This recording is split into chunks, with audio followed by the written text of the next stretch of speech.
She is well known for her bombastic columns and, of course, for causing waves lately in the Republican presidential nomination race. Why? She's attacking one of the frontrunners and backing a man that some consider too liberal to get the nod. But we're here to talk with Coulter out of studios in New York today because of her book, Demonic. Sorry, I almost said bombastic. That's Newt. That's one of the titles of your column on Newt lately. But Demonic, you wrote this a while ago. It was released the beginning of the summer, right? Yes. You couldn't have bought better publicity for this book than the riots in Europe followed by the Occupy movement. We spoke back in the summer, but I want to ask you how your book, Demonic, and about liberal mobs, how you see it applying to the Occupy movement that, you know, I guess is Times Man of the Year. Yes, though the Tea Party didn't make it because they are not a mob. Mobs tend to be, mobs they are irrational. There's emotion and anger and, you know, storming the barricades without cause. You can never really sure what it is exactly they want. Slogans work beautifully with mobs, and the Democratic Party uses mobs to attain power. And this is Occupy Wall Street completely. No one knows what they're even protesting for. Well, socialism. There have been many hilarious interviews with the Occupy Wall Street protesters because half of them are just teenage runaways who have no idea what they're doing there. And the ones who are articulate and have a list of reasons for what they're protesting, you do not want in front of a microphone. It's always establish socialism, abolish capitalism. We want to, take over, eat the rich. Excuse me, I'm getting a little cold here. But the whole mob dynamic and what I write about in the book, groupthink, it applies at any time. I mean, it is kind of stunning that we have literal mobs breaking out across the globe right as my book comes out, but it's like the poor, the mobs shall always be with us. It is demonic. It goes straight back to the Bible when Jesus asks the possessed man what his name is, and he says, "My name is Legion, for we are many." Mobs are never good things because you cannot reason with them. And I might add, at the moment, I'm getting a little concerned about a small but mob-like element within the Republican Party. I'm sorry, I'm leaping ahead to what you want to talk about in the next segment, but I think it illustrates the point of what I'm talking about with a mob. This idea that they want a candidate who will shake his fist at Obama and call him a Kenyan and demand to see his birth certificate. That isn't the Republican Party. The Republican Party is the party of calm logic and reason, which I will explain further in the next segment. Well, no, we can talk about that a little bit now. Is this the result of the Tea Party inside the Republican Party? Because the Tea Party, some disaffected Republicans, some disaffected independents, people that weren't overly involved in politics before, who just got fed up with overspending by an out-of-control Washington. So is this the end result? Is that you've got, I don't think everyone in the Tea Party backing Newt, but a sizable chunk think he's a good candidate, and you see that as shaking your fist and calling Obama a Kenyan? Right. I mean, I don't know that they're all Tea Partiers, but yes, it probably comes from that element of the Republican Party, which in many ways has given the Republican Party, a lot of energy and excitement. I mean, the Tea Parties were incredibly successful. They're a nice contrast to the Occupy Wall Street crowd because they were so un-mob-like. They very clearly had a point. They were opposed to the stimulus bill. They were opposed to the housing bailouts. And they were most of all opposed to Obamacare. There was no slogan particularly for the Tea Party. They would come out to petition our officials. I mean, part of the reason a mob looks so peculiar in a democracy or a republic is that we have ways to affect the government. We aren't living under a dictatorship. There are ways to change. If you don't like the policies, you petition the government, which is part of our Constitution. You organize. You participate in politics and change the government. And the Tea Party did that in a big way in the 2010 elections. I mean, they were famous. I don't know how much of this made it up to your country, but the Tea Partiers were famous for leaving parks and venues they went to cleaner than when they showed up. And I promise you the Occupy Wall Street crowd isn't doing that. Well, very different. They had to be evicted, of course, in many cities. They were here in Ottawa. I want to ask you about media coverage of both. If you want to touch on how the media covered the Tea Party, but I think it was a lot of negative coverage about the Tea Party and radicals and all this. And then, you know, the Occupy folks come along. Some of us cast a critical eye on it, not completely negative, but a critical eye on what they were saying, what they were doing.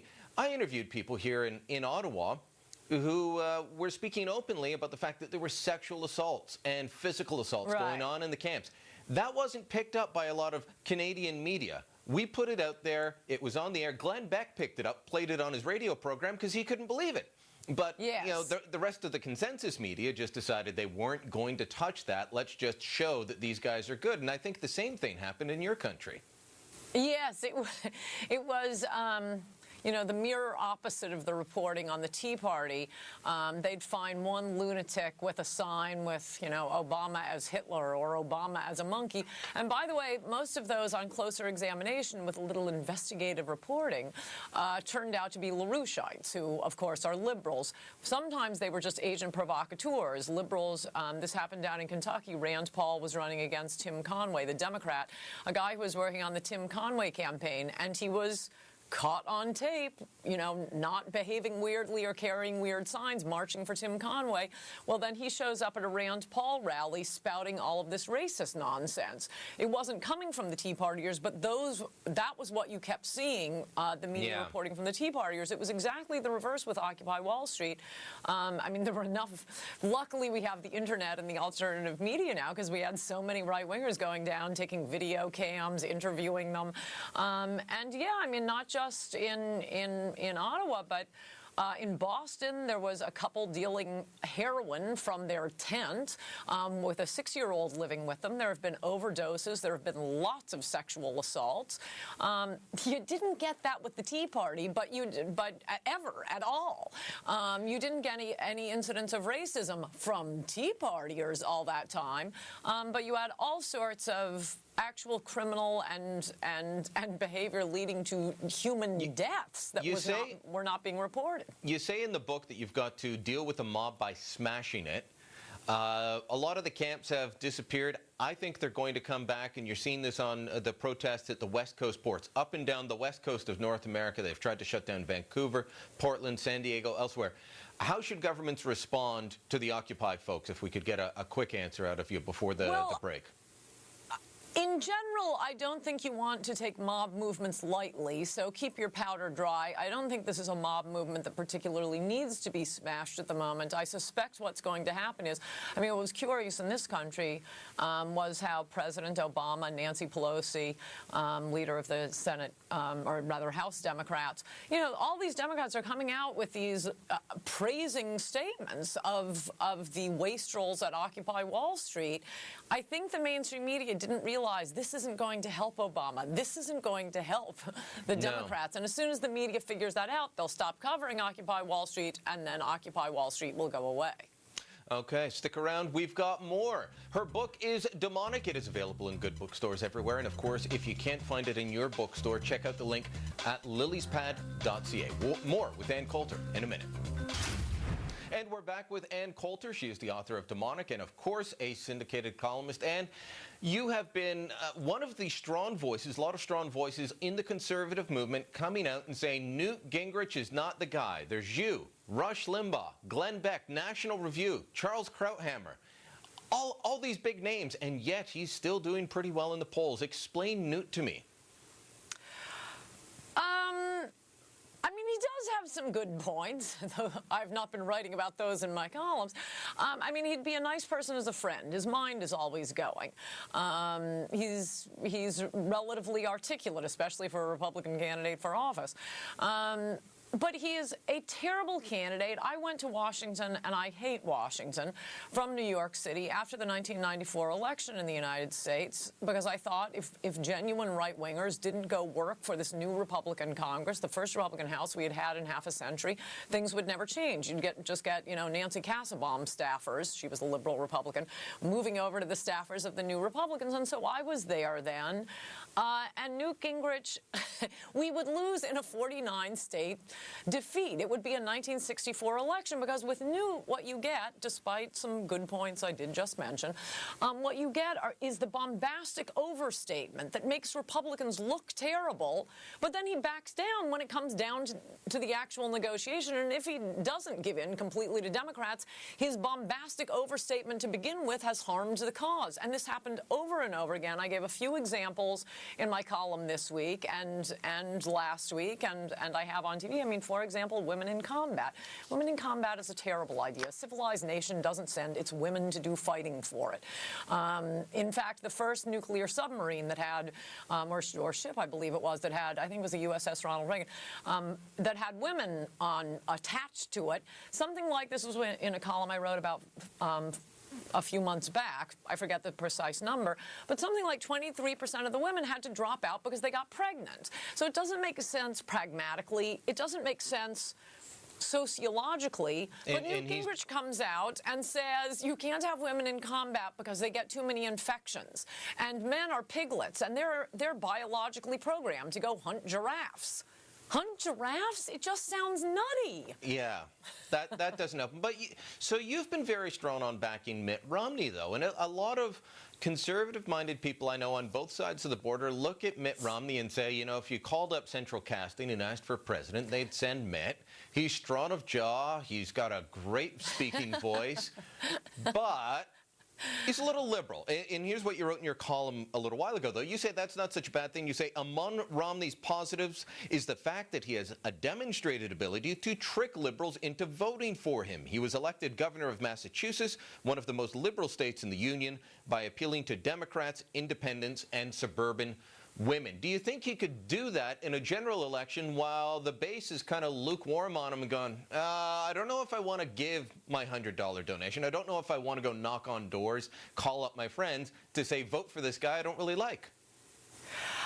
Yes, I mean, there are two possibilities with Mitt Romney, and newbies to politics, I do not think, are appreciating this sufficiently, that it is different to run in a state like Massachusetts or New Jersey than in Arizona or Texas. You have to consider that. This is a perfect example of a little knowledge being a dangerous thing. You look at John McCain, our candidate, the Republican candidate, I should say, last time. He was from Arizona, one of the most conservative states in the Union. Yeah, his voting record looked pretty good. If it hadn't, he wouldn't have gotten reelected in Arizona.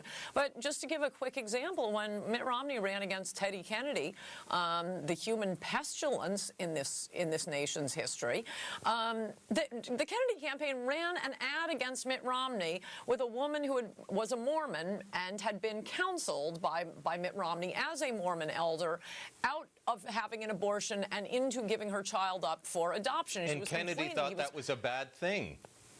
How horrible. That ought to give Tea Partiers a hint about how Arizona, or rather Massachusetts, is different from Arizona and other parts of the country. That was considered an effective ad in a place like Massachusetts. So either Mitt Romney was trimming his sails and speaking in a way that wouldn't frighten liberals when he was running in Massachusetts. It isn't so much that he's changed positions, except allegedly on abortion. It's more how he talks about himself. This tape emerged this week when he was running for governor of Massachusetts, he called himself a moderate. You know, so what? I call myself a moderate. What are his positions? And if you look at the candidates who are on the stage right now, and there aren't going to be any more candidates, so stop fantasizing, Republicans.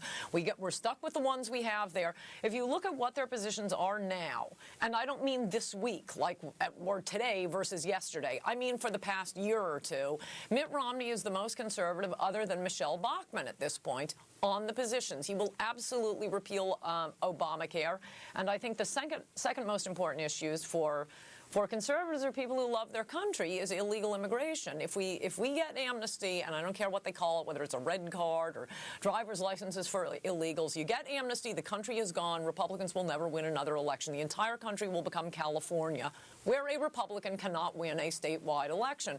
Well, other than Arnold, who barely qualifies.